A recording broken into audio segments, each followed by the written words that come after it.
Hello viewers, welcome to this week's episode on Health Watch on Advent Cable Network Nigeria, ACNN. I am Angela Emeka Ebibo. Our discussion topic for this week is maternal nutrition. Maternal health remains an issue in this part of the world. In fact, presently, maternal mortality has become so high that we are chasing India as number 2 worst hit on maternal mortality. And then maternal nutrition is an underlying factor that helps women stay healthy, live longer, and of course, escape this whole issue of maternal mortality. My guest today on the program is a professional in this discussion, and we shall be discussing maternal nutrition. So when we come back from the break, we'll talk more on maternal nutrition. So join me after the break.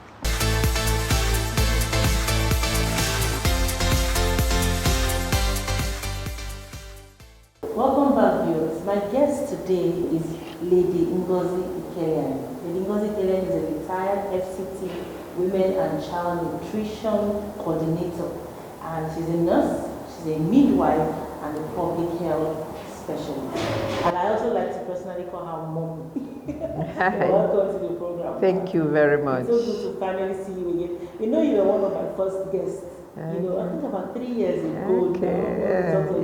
That's true. So it's good to have you back. And today we are discussing women nutrition or maternal nutrition.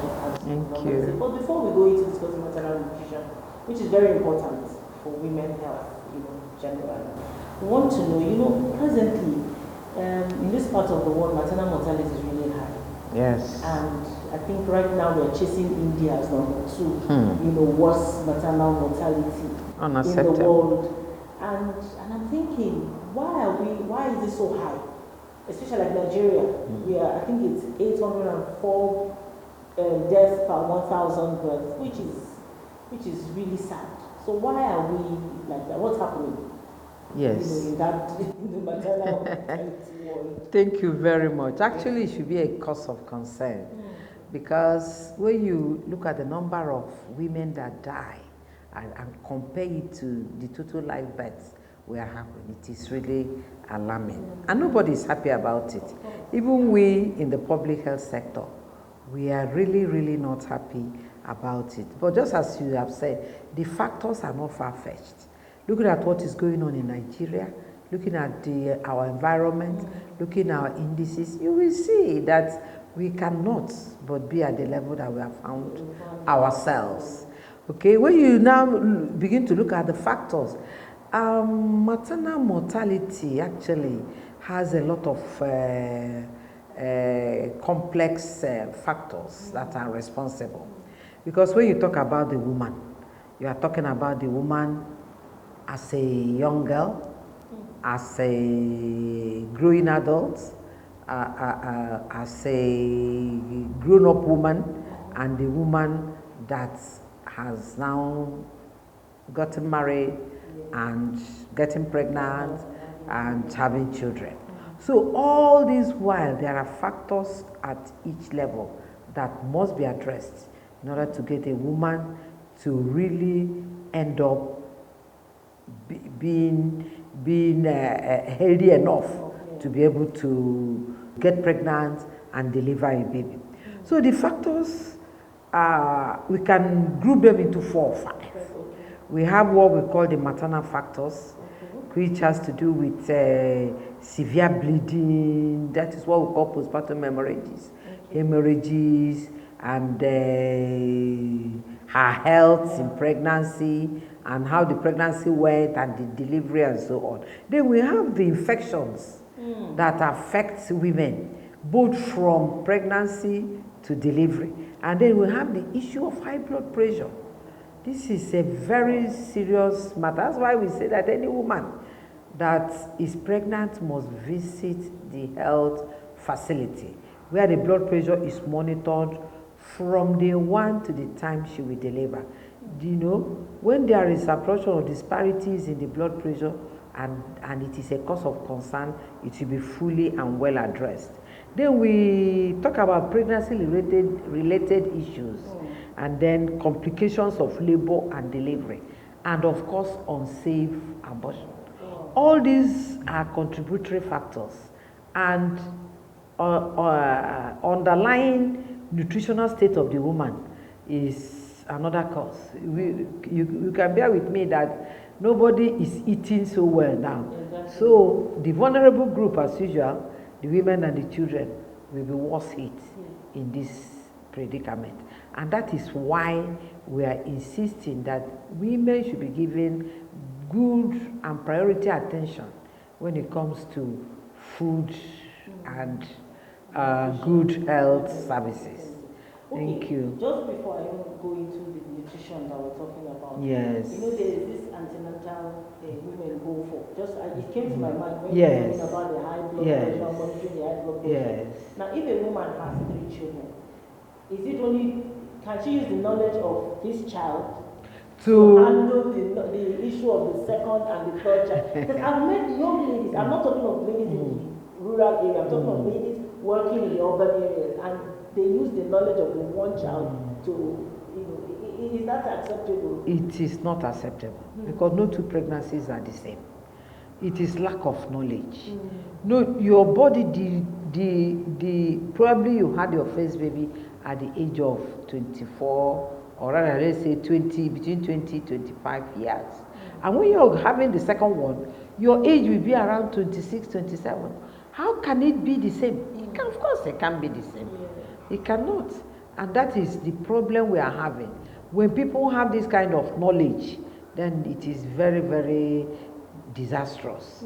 So, and as such, we should make sure that women receive the due attention and correct information should be passed.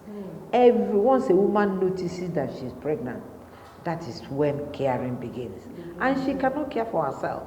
Some people will tell you, I know what to take, I will go and take folate, I will take folic acid and fesolate and so on. What of the development of the fetal sensor? How will you know?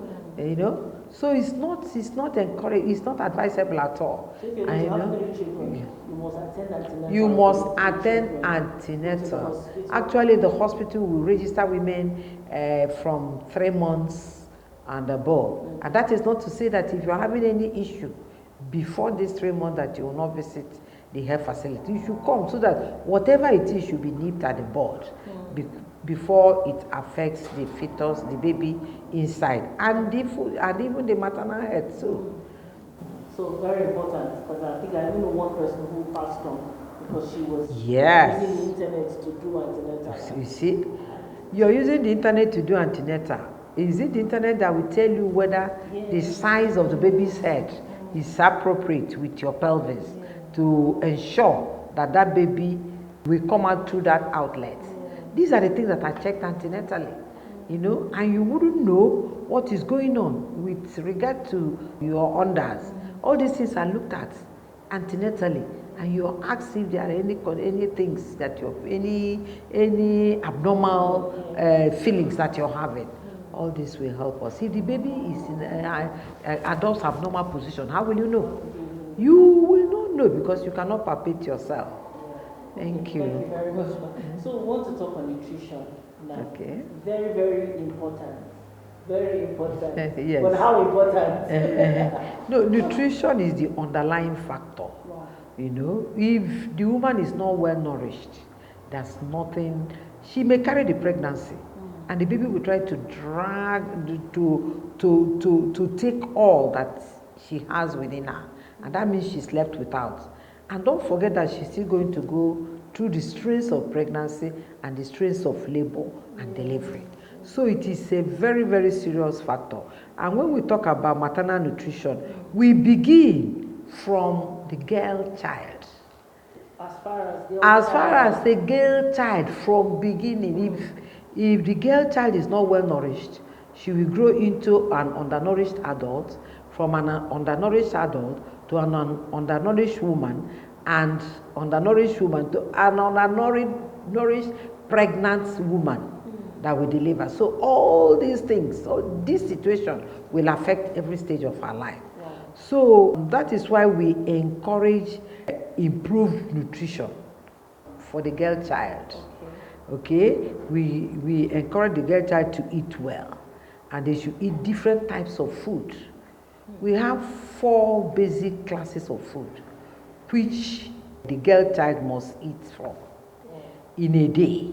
Otherwise, he may not be getting adequate nutrition. So yes, every day, the mother or the caretaker must ensure that whatever she prepares in the house has these components of food. We have the classes of food that has to do with protein and that is animal sources. We have the staple sources. We have the legumes. We have fruits and veggies and fat and oil. The woman must draw from all this in order to make an adequate diet for this woman, which we are going to touch later on. So we talk about improved nutrition for these women. We talk about encouraging the eating of different types of locally available food. That's the one that's important for yes, locally available foodstuffs. Advertised food. Yes, and preventing infections and early treatment of infections, because these are the things that drag the nutrition out of the woman and waste it, like worms, malarias, and so on. So we encourage good hygienic practices. These are the things that will help to prevent infection, and the use of long-lasting insecticide-treated nets. These are the things that will help to prevent infection and help the woman to grow up. Another important factor is encouragement of family planning. Once it's of childbearing age, we encourage family planning by visiting the centers. We also advise the women to decrease their energy expenditure so that whatever they get in the body should be utilized by the body in order to produce the required nourishment so that the woman. When you say energy expenditure, does it mean energy. Too much work? Yes, we encourage the woman. That's why we encourage male participation in everything that has to do with the woman, because the man should ensure that she renders some help or get some helpers for this woman. Otherwise, the woman will crack. And all these things take a toll. All these things take a toll on the woman. And then when they start bearing children, we are encouraging them to have delayed first pregnancy. You see, marrying a child out early is a very serious thing because she's still developing. She hasn't developed her own structures well, and she's carrying another human being that is developing within her. So delayed first pregnancy, that's what we call it, because if you say delayed or early marriage, some people will frown to it. But what we are talking about is delayed first pregnancy and the use of family planning for subsequent pregnancy. So give the woman's body time for the body to regenerate and for the body to regain the lost energy, due to the previous pregnancy and delivery. And then we encourage the parents to be treating the boys and the girls equally.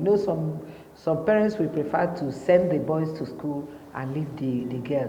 But an educated girl child is going to be a better mother tomorrow. And she'll know how to take care of herself and how to take care of her babies.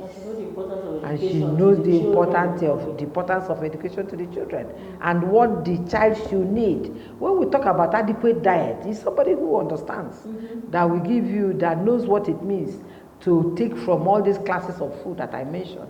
I mentioned animal sources, I mentioned staples, I mentioned legumes, I mentioned fruits and veggies. Okay, all these are very important. When we talk about veggies, we have categories. We have vitamin A rich fruits and vegetables. Okay, that's where we go to now. Because just a few minutes to go on our first break. So we want to look at this food. And why I'm excited about talking to you about this is we will see the practical things we see around us. Because sometimes if you're checking online and you want to see healthy food, it's all decorated. It looks like some expensive food from foreign countries. Locally available. Local food. Okay, so let's start with the legumes. Okay. Legumes. Okay. Or which one do you want to start? Whichever one. Let's start with animal sources. Let's take it one by one. Okay. When you talk about animal sources of protein, you're talking about eggs, chicken, meat, crayfish, snails, periwinkles, and so on. These are animal sources. Then you go to staples. Staples are those basic foods that we eat. Okay, and what are these staple food? And don't forget that when we talk about staple, we include the roots and tubers. Okay. That is the yam, the potatoes. And then other staples include all the other foods we eat, like cereal, rice, sorghum. In fact, it includes all the cereals and all the other fruits. Yes, some of these most of them are really available within us, and they are available if only we can mix it and get beans and the rest. Okay, when you get them, you see that when you mix them together, you have a complete, or what we call adequate diet. There was a time people made egg look like it's a bad food. No, egg is very good. If you eat too much egg, there's a problem with egg. And then some people say, no, I can't give my children egg because they say egg is high in cholesterol and No, for the growing child, eating of egg is very good. And you can mix egg in various ways in their diet. You can use egg to make a sauce and then give it to the growing child with mashed yam, or a sauce that can go with rice, a sauce that can go with even whatever the child likes. Okay, and then we talked about the legumes. The legumes are the nuts. Okay, beans, peas, and we have beans available. We don't even go to those ones that we know that are not available with us. The legumes are so good. All these nuts fall under that category. And then the soybean milk, we have it in milk. You can use it in various ways. Do you know that we even add soybeans in their gari? Okay, and most of these things that we prepare, that we give malnourished children, contain soybeans. You mix soybeans and the nuts. You can use it. You can give it a form of milk. You add it to egusi. You add it to gari. You add it to a lot of things, to make sure that the child gets enough. And then we go to fruits and vegetables. Vitamin A rich fruits and vegetables. You're talking about mangoes. You're talking about pawpaw. You're talking about carrots and the rest. Incorporate it into the child's food. And then other fruits. We have a lot of fruits here in Nigeria. There's pawpaw season, pineapple season, mango season, a lot. Then vegetables, rich green vegetables, okay, like pumpkin, like alefo, like ogo, every green vegetable. Even this ewedu leaf is very rich. You use it to make a small soup, add in ordinary ice fish or even crayfish with palm oil in it. Adequate diet, and the child takes it with a staple. Okay, adequate diet for the child. So these are the things that we mean, that for a child to eat well and get all the 4 classes of food, of course you add palm oil in it, and that gives it the fat that is required. And this will enable the child, increase the child's energy, and enable the child to be growing well. We're talking about the girl child now. Thank you. Yes, we are going into the adult woman that she is. So before we get to the adult woman, we'll go on a quick break. When we return, we are going to be discussing the adult woman. Now she's getting to adult woman. All right, everyone. We'll be right back. Stay with us.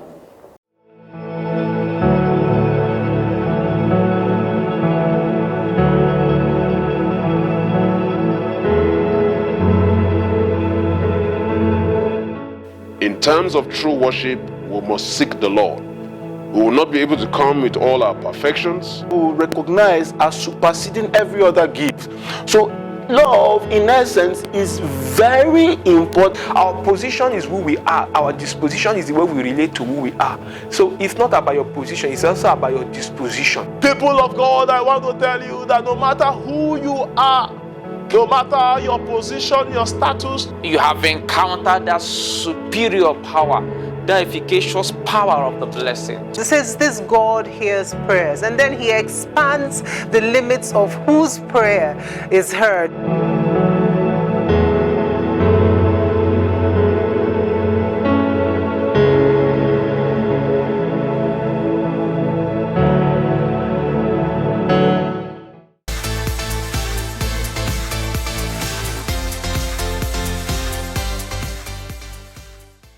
Welcome back, viewers. Before we went to the break, we were discussing maternal nutrition, and my guest is still Lady, maybe I say Lady Mrs. Lady Ngozi Kelly. Thank you so much, ma'am.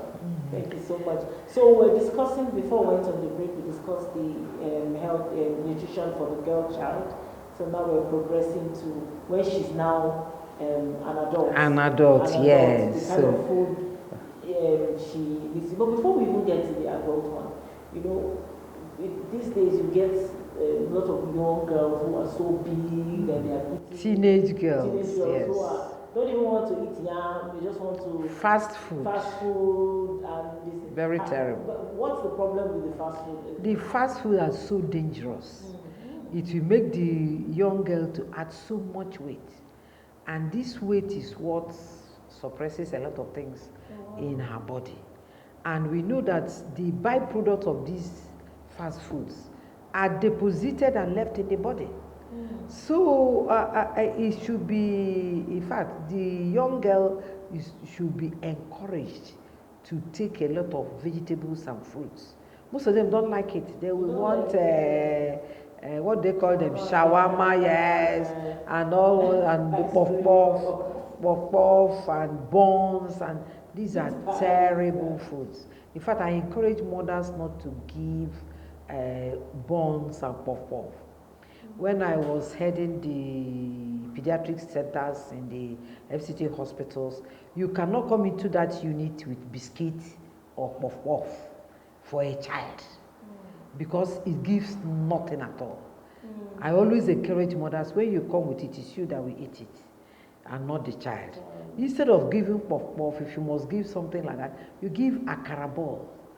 Okay, get akara and keep and be given to the child. It's better. We know that akara is legume. It is beans.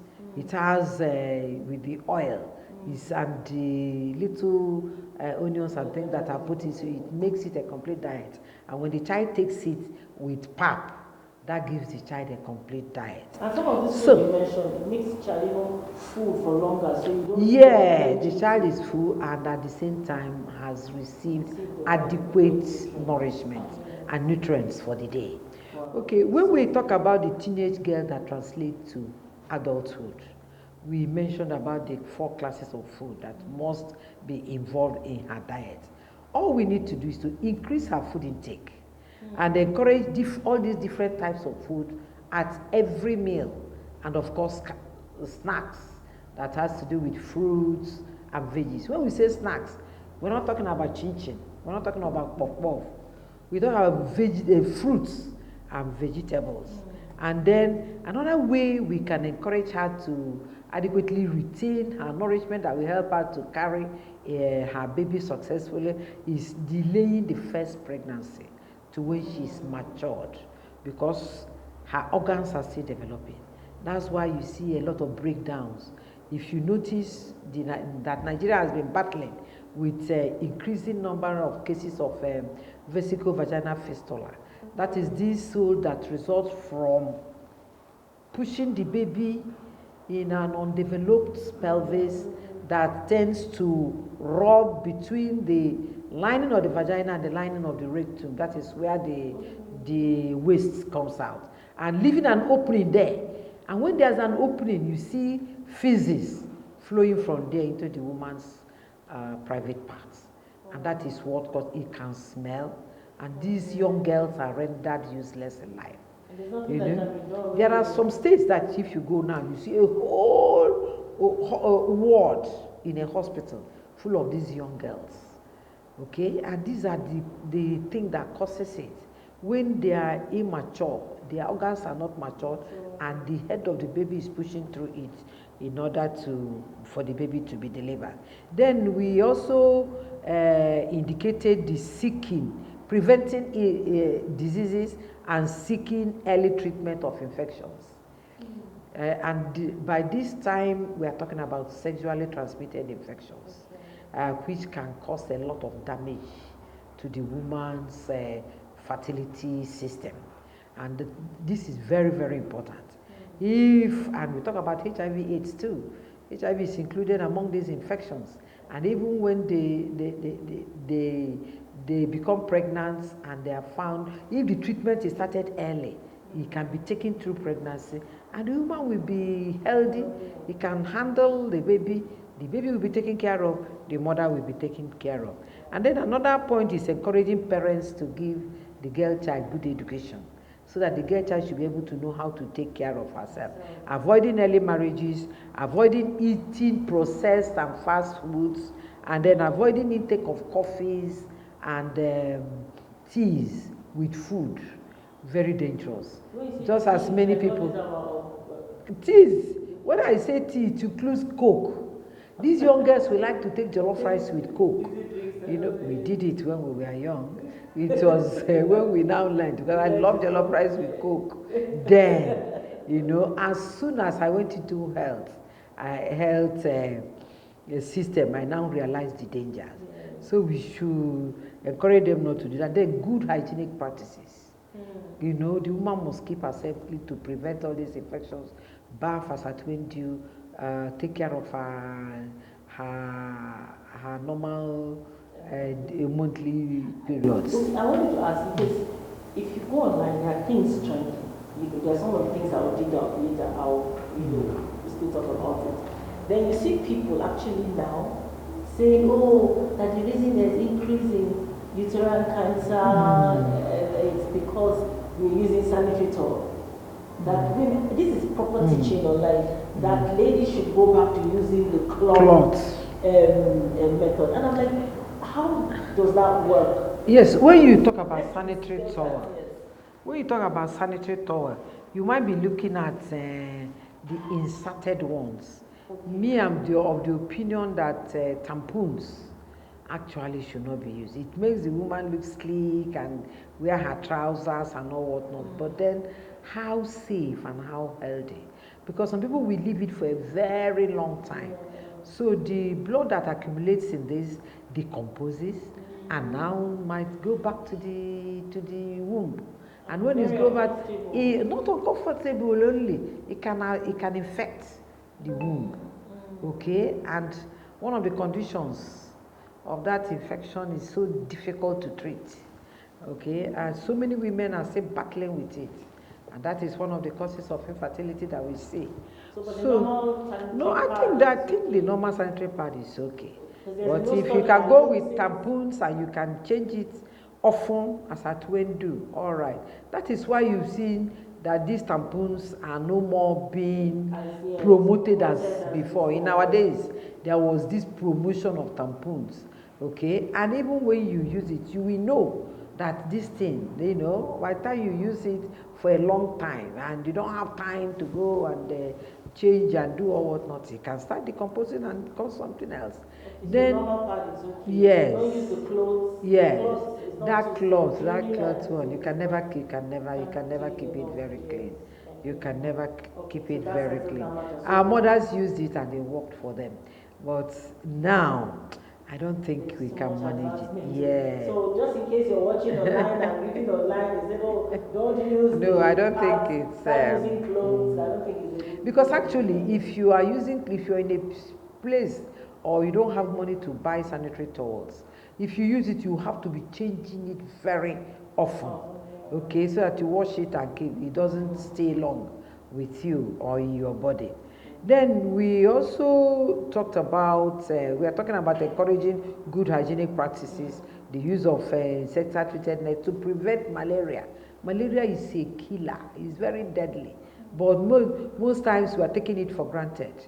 Malaria, in the death in children, if you hear the part that malaria plays, most of the underlying fevers they have, always go with having malaria by the side. Okay, so we should make sure that we treat that the woman maintains reduction of malaria episodes. Okay. Yes, and that is why. I think it is so serious. Yes. Yeah, even in pregnancy, the women between 3 months and 6 months are treated routinely for malaria due to the damage it can do to the baby in the womb. And malaria can even cause abortions. Wow. Okay, malaria is quite deadly. Then as they are growing, translating to pregnant woman, we encourage family planning by visiting the family planning centers. And when she takes in, decrease energy expenditure again, delay first pregnancy, encouragement to be part of what they are doing, and then adequate diet. There should be increase in her diet if she gets pregnant. And she doesn't wait to get pregnant. That is why we are talking about, because most times when they get pregnant, they find it difficult to eat. The first 4 months is disaster. Okay? Those months are terrible because the woman may not even want to take in anything. But if her nutrition is well built up before that time, the body can utilize the stored one until that period passes and she begins to eat well. And of course, she must take food from the 4 classes of food. We call it the 4-star diet. But is there any more she must increase at that particular No, time? except the episodes. That is, instead of eating 3 times a day, you can eat 4 times a day. Okay. And then snack, of course. Okay. Snack, because most times she's taking.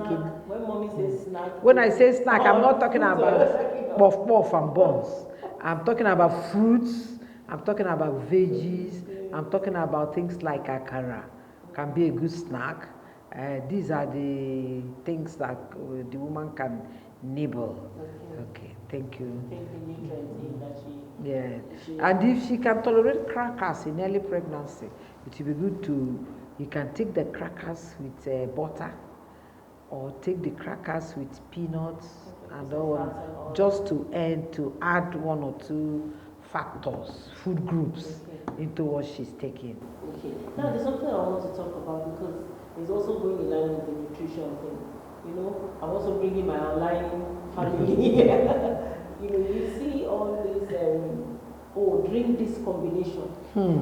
Especially from the part of Nigeria where we're from, where there's mix oats and clove and this and drink it. No, actually. All those things. Yes. You incorporate it into your diet, Yeah. You see, some of those things are good, like the cloves you mentioned. Okay. You know, they add cloves in kunu. Yes. The woman can use kunu to snack because kunu is quite nourishing. Very, very nourishing. If she takes it, it will be like sedative. She will sleep so well, but not to take too much. Okay, and it depends on the time. Because I can remember one time when I was pregnant, I took kunu. It was as if I took alcohol. You know, the thing just knocked me off completely. Okay, so but chilled kunu can help a pregnant woman. But you know, just boiling. Because boiling this, boil, put it in the bottle every morning, take. No, actually, if they are natural things, okay. I think it's okay. Like that clove is very good. It's a very good. Then if they say beetroot, apples, carrots, these are good. If you can get them, some people encourage blending them as smoothie and take it in the morning. If the woman can tolerate it, perfect. Very nice. Because the woman is getting some veggies and some fruits, which they bring all these herbal mixtures, and if you drink it will wash your tummy become flat. I know your grandma. Yes, I can tell you that all those concoctions are nothing. Some people will even tell us in the hospital that this is what the family takes. That they insist that the woman must take it and that the woman must give the baby. Look at the baby that the stomach can only take about 15 to 20 mils of fluid. And you now end up giving that concoction, which you don't know what it is. It will take over the place of the breast milk. That's why we say only breast milk for the baby and the mother should be able to raise. You know, another thing that causes women to go and start taking all those things is if they're not lactating well. You know, when you're not lactating well, a lot of grandmother's tales will come. The advisors will fool everywhere. Use this and use that, use this and use that. Some of those things, if you take enough fluid, your breast will come. The only thing that brings out that breast milk is the baby suckling. If you keep the baby 1 mile away and you're there waiting for your breast to come, it doesn't work like that. The baby must be close to you. Ordinary crying of the baby encourages the woman's breast to begin to lactate. Okay? And if the prolactin level is okay, follow, and the prolactin level can only be triggered off by the baby's mouth, nothing else. Even if they have this suction that the young girls are using now, they want to use suction instead of putting their baby to breast. That body-to-body contact is being missed. So they should know, and the mother should not be jittery about the breast not coming on. You know, if the mother is if her mother has come to help her, can use warm water on her shoulders, and that will encourage her to bring out her milk. And she herself should take enough liquid in form of teas, in form of not herbal medicine. We say water, pap, and all whatnot. Okay, so she doesn't need to drink all these. She doesn't need to take those things, please, because palm wine, you know, actually, palm wine aids milk production. But then what of the alcoholic content? You see, the baby takes it, sucks on the mother, and then sleeps from morning till evening. They say that this is a good baby. The child is strong. The baby is just drunk, and her immature and tender liver is being affected. So the mother should be wary and should be careful of what they take, especially in pregnancy and delivery. Okay, so we don't advise those concoctions. That time affects the child. Of course, a lot of things that she takes, the baby takes from her breast milk. Don't you see that we don't give some immunizations immediately? The baby takes it from the mother's milk. Yeah, until a certain age when it will dwindle, phase off from the mother, you know. God made everything perfect. If only we should obey his injunctions and suckle our babies with breast milk. And I think the mother will be good for it. You don't need to take anything. The mother does not need to take any other extraordinary fluid. Some take stouts, some take palm wine. All those things are not necessary. The woman that is recovering from with 9 months pregnancy is now lacing herself with alcohol. Even her own liver and everything that have been affected by pregnancy will need to come down. They will need, all those organs will need to come back to normal. But she's gingering it and igniting it with the alcohol. That is not good now. Smoking is terrible. No, smoking is a no-go area for pregnant and breastfeeding mothers. Okay, what of exercise? Exercise is good, but the woman should know the kind of exercise she should do, because you might go into some vigorous exercises when the body, because everywhere is still not, the joints, the hormones have affected every part of her body. So, and they are gradually coming back. There are some exercises she will engage in, and she will almost feel like, feel so breathless, and she feel like giving up. So I don't encourage vigorous one, but normal, small, light exercises while breastfeeding is, and in pregnancies is encouraged. What of rest? The importance of rest for Rest is very imperative. The mother must rest. That is why we are advocating for involvement of men in a woman's life, especially when it has to do with pregnancy and giving birth to a baby, so that the woman will have enough time to rest. The man should hear and know that the woman needs to rest for her to produce the breast milk. The man should know that the woman needs to rest for her to be able to wake up in the night to look after these babies. So, no, this is not time at all. The man should render her own help. The man should know that should follow her even to the clinics to hear the talks about family planning. The man should follow her to all the antenatal clinics to be able to hear what is the advice being given to the mother, like taking of her iron and folate. If the woman is, if the man is there, the man should be able to help her, to remind her at home and get her drugs for her, because those folate and folate are very necessary for, not just for her, but the baby she's carrying in the womb. The man should equally endeavor to get some caregivers or helpers or somebody to help the woman so that the woman can have adequate rest. That is a lot you have really Honestly, it is. It's not, we didn't even scratch it, but it's just that the key points there. The woman should have adequate rest. The woman should seek help on time. The woman should eat adequate diet, called or taken from the 4 main classes of food. And then the woman should seek help. Antenatal care, very important. You know, prevent infections, live a clean life. That is hygienic practices. You know, in everything, she keep herself clean, keep the house clean, so that everybody will grow healthy without infections. Yes. Just finally, okay, so now towards the older age. Yes.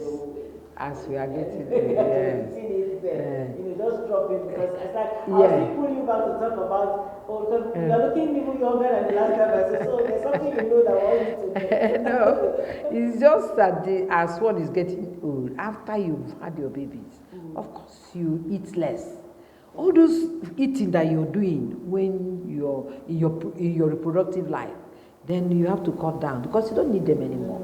So you eat less, small food in the morning, small in the afternoon, and make sure you eat last before 6 p.m. Don't eat late in the night. Don't eat late in the night. Apart from the fact that it affects your health, it disorganizes your whole body. And then take less of all those things that you were taking with you, especially this fast food. You take less of it, take plenty of fluids, and exercise. Even ordinary taking a walk does a lot. Do you know that taking a walk affects your whole 70% of your whole body?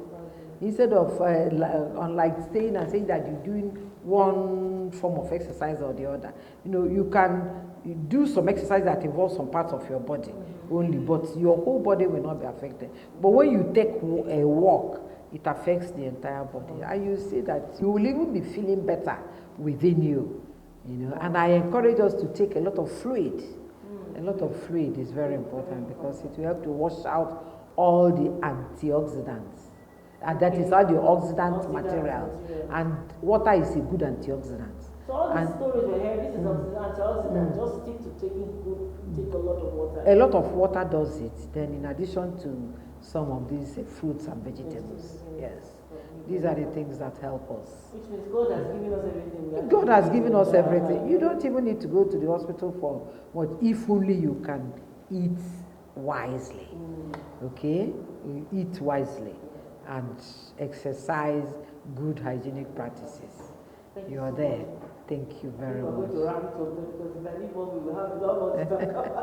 We thank God. We thank God. It's so good to see you, and it's so good to be here. And thank you for welcoming us to your office. You're welcome. Thank you. Thank you so much, man. You're welcome. So I'll still come back to them. Come and talk about it. You're welcome anytime. You're welcome. We have to promote health because that is our background, and that is what we have vouched to do, and we'll keep on doing it. And you're very passionate about everywhere. I am. Thank you so much. You're welcome. Thank you. And thank you viewers for staying with us for the past couple of minutes. We've been discussing maternal nutrition. But mommy took us beyond maternal nutrition. We're talking about even the maternal health generally, how to stay healthy. And I believe we have learned something today. Call somebody, tell somebody, refer them to this discussion. We should hear it and learn and live it. Now, so we'll be speaking to Lady Ngozi Kene, and she is a retired FCT Women and Child Nutrition Coordinator. She's a nurse, she's a midwife, and public health specialist. She's also a mom and a grandmother. By the grace of God. So, thank you so much for joining us. I'm Angela. I'll see you next time. Goodbye.